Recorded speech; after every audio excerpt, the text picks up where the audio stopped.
પોતાના મકાનમાં બહારથી માણસો બોલાવીને જુગારધામ ચલાવતા મકાન માલિક સહિત કુલ 9 ઈસમોને 2,52,840ના મુદ્દામાલ સાથે કપુરાઈ પોલીસે ઝડપી પાડી કાયદેસરની કાર્યવાહી હાથ ધરી હતી. કપુરાઈ પોલીસ પેટ્રોલિંગમાં હતી દરમિયાન બાતમી મળી હતી કે અશોકભાઈ ગાંધી નામનો એક ઈસમ તેઓના ઘર number 101 Yogi residency Waghodia road Dabhoi ring road Vadodara ખાતે માણસો એકત્રિત કરી પોતાના મકાનમાં જુગાર રમે છે અને હાલમાં પ્રવૃત્તિ ચાલુ છે. બાતમી આધારે રેડ કરી જુગાર રમતા એક બાજી દીઠ 50,000 રૂપિયા જુદા કાઢી જુગારધામ ચલાવતા મકાન માલિક સહિત 9 ઈસમોને મોબાઈલ વાહનો ખુરશી મળી કુલ 2,52,840ના મુદ્દામાલ સાથે ઝડપી પાડી કપુરાઈ પોસ્ટે ગુનો રજીસ્ટર કરાવી કાયદેસરની કાર્યવાહી હાથ ધરી હતી.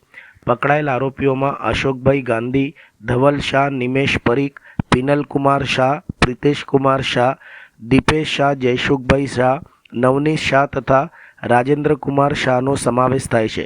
પોલીસે આરોપીઓની ધરપકડ કરીને સમગ્ર મામલે કાયદેસરની કાર્યવાહી હાથ ધરી હતી.